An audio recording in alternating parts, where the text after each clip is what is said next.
parti dans la première vidéo du concept, lire 3 livres pour pouvoir en acheter un.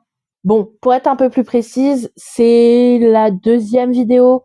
La première vidéo, c'est celle de 5-6 minutes, qui était une vidéo d'annonce. Elle, vous l'aurez normalement fin février, début mars. Tout simplement, le temps que je lise. Je vais vous présenter les 3 premiers livres que je veux lire. Il m'a fait peur. J'ai pris 3 livres avec moi que j'aimerais lire ce mois-ci. Ça me fait un peu ma petite pile à lire de février. Si je lis plus de livres, tant mieux. Si j'en lis moins, ça pique. Mais bon, on est quand même déjà le 6 et j'ai rien lu. Enfin, j'ai pas lu un livre complet. Donc voilà. Un livre que j'ai pris de ma pile à lire, c'est Embraser le jour, donc le tome 2 de Affronter la nuit. Le tome 1 a été un énorme coup de cœur. J'ai tellement hâte de lire ce tome 2. Un format de poche que j'aimerais lire, c'est La Reine des Ombres de Tricia Levenseller. Donc j'ai lu La Forge des Secrets et le tome 2, c'est Le Marteau du Pouvoir, je crois. Chez Hugo Poche, édition Stardust. Donc Stardust, c'est romantaisie, mais version jeunesse. Il y a rien de... En fait, c'est pas de la dark fantasy, ni de la high fantasy, ni voilà, c'est de la fantasy simple, voilà, jeunesse, on va dire. Pareil, je l'ai commencé parce que je voulais voir si je voulais le lire ou pas ce mois-ci. Et c'en est un qui traîne dans ma pile à lire depuis un moment. Donc, faut les vider. Faut les vider. Format de poche, je peux l'emmener un peu partout, comme on risque de partir en week-end. Je le prends avec moi. Et le dernier livre, parce que j'ai pas envie de me mettre trop de challenge non plus. Le dernier livre que je voudrais lire ce mois-ci, c'est Défendre l'aube de Brigitte Kéméraire des éditions Rajo. Rajo. Voilà.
Alors, je sais pas si j'ai gardé mon premier rush de cette vidéo, de ce vlog. J'espère, j'ose espérer, je vous avoue. Du coup, j'ai un challenge lecture. Je dois lire 3 livres pour pouvoir en acheter un. J'ai commencé ce vlog en début de mois, du coup, je crois le 6 ou le 7 février. On est actuellement le 20 février, j'ai rien lu. J'ai commencé lui vite fait. J'ai lu 38 pages. C'est ridicule. Et puis j'ai commencé lui. J'ai lu que 150 pages. Ce serait grave cool en vrai que je le lise ce soir et demain et que je le finisse. Et voire même que je continue soit lui, soit que je commence le tome 2 de Défendre l'aube. Ce serait cool. Au moins j'avancerai dans mon challenge. Et voilà, quoi, je serais même fière de moi. Mais voilà, donc là, cette soirée, je vais me préparer et m'installer pour lire. Je vais quand même vous en parler un petit peu du début. Donc c'est le tome 2 de Défendre... Non, c'est pas Défendre l'aube. Hein. C'est le tome 2 de Affronter la nuit, Embrasse le jour, de Marie Repline. J'ai lu 150 pages et j'ai l'impression qu'il s'est rien passé d'intéressant dedans. Il y a juste enfin le rapprochement physique qu'on attendait entre les deux protas, donc Raylan et Liv.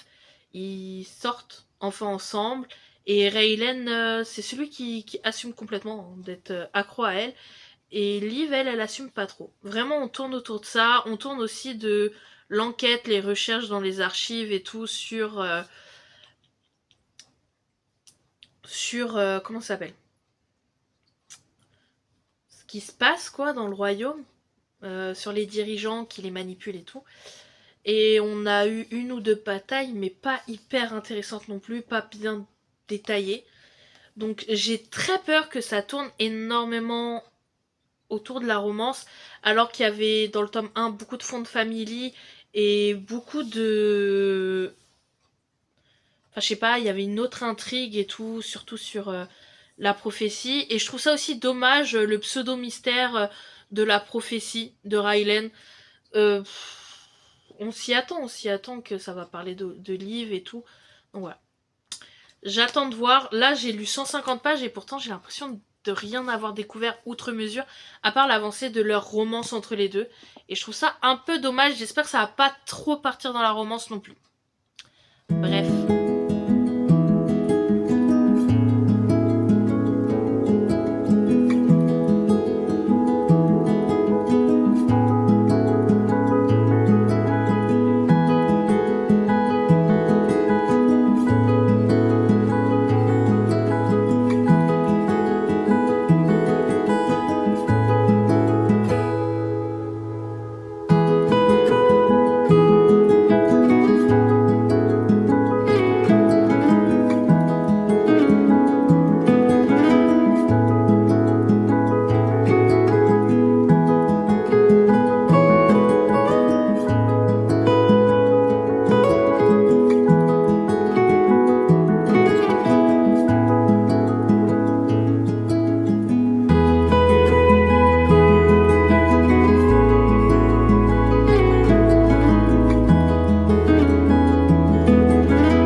Je viens de lire un peu, 20 pages. Hein.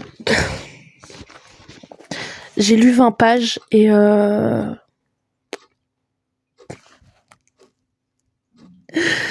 envie de pleurer.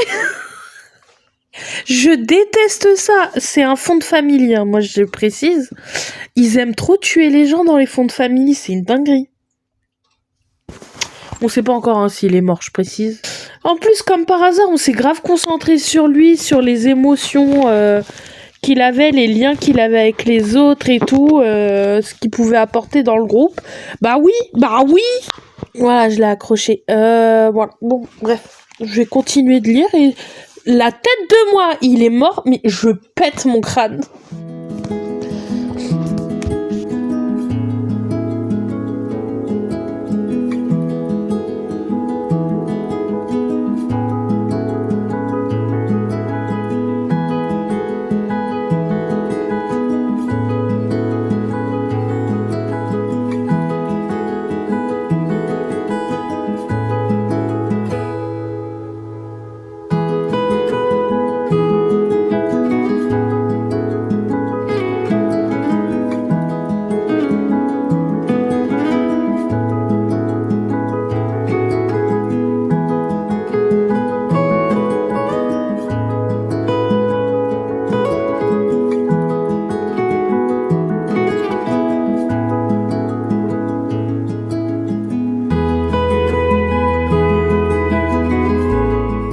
j'adore les Fonds de famille, mais arrêtez de tuer des gens en fait en cours de route. Tout un chapitre où on décrit sa mort et la détresse de Rylan. Pourquoi vous nous faites ça en fait? Ça vous apporte quoi? Je suis au bout du bout. Bon, c'est le moins pire. On peut pas faire mieux. J'en suis désolée. Du coup, on va au concert d'Indochine. Ça fait plus d'1 an qu'on attend que le concert arrive. Donc bon. J'ai essayé de faire un vlog approximativement. En fait, au départ, j'avais une idée puis une autre idée. Et je pense que je vais tout rassembler ensemble. Ce sera le mieux. Du coup... là, on va aller voir Indochine. J'espère qu'ils vont faire les vieilles musiques et pas les nouvelles. Parce que les nouvelles ne m'intéressent pas du tout. Donc, on verra bien. On va pas tarder. On part dans 5 minutes, je crois. Dans 4 minutes. Niveau lecture, j'ai fini Embraser le jour de Marie Ripslen. Je sais plus si je le dis bien ou pas. Je l'ai fini hier soir. Alors oui, au départ, je voulais le finir en un week-end. Il me manquait 80 pages, 70 pages, entre 70 et 80 pages. Pas grand-chose, mais les vacances scolaires étaient de mise. Et du coup, moi, j'avais beaucoup de travail à cause de ça. Et mon quotidien se résumait à aller au travail, rentrer, faire à manger et dormir et faire ça tous les jours parce que j'ai des journées de 10 heures du coup. Donc je l'ai fini hier. Au départ je voulais pas le finir hier, j'étais fatiguée et je me suis dit non c'est bon, je peux pas, je vais le finir. Et il était trop bien. En fait j'ai eu beaucoup de mal à rentrer dedans, j'ai mis énormément de temps à me mettre dans l'histoire, dans le mood, tout simplement parce qu'en fait j'avais pas envie de quitter ce monde, cet univers que j'ai découvert. Et les sagas en 2 tomes, j'ai beaucoup de mal. J'ai l'impression qu'il n'y en a pas assez. C'est trop bizarre. Après, le tome 2, il était quand même assez balèze. Il se passe tellement de choses. Il y a des êtres qui disparaissent et tout. On perd un noyau central, enfin, un morceau du fond de famille. Et je trouve ça par contre dommage. À la toute fin, il y a des relations qui n'ont pas été énormément développées et j'aurais adoré qu'elles soient beaucoup plus développées. De toute façon, mon bilan du mois de février, je vous ferai vraiment un retour dessus. Ce mois-ci est catastrophique, hein. Le bilan est moisi. Oh mon Dieu, il est vraiment nul. Je crois que, par contre, niveau série, Bones, voilà, c'est très bien. Tout le reste, par contre, c'est moisi, c'est crasse-pouille, c'est tout ce que vous voulez. Pas ouf. Mais de toute façon, dès qu'il y a les vacances scolaires, faut savoir que c'est pas ouf. Du coup, là, je vais arrêter. N'y pas. Voilà. Donc, faut que je pense à filmer. Faut pas que j'oublie de mettre les places dans le sac. Et puis, let's go.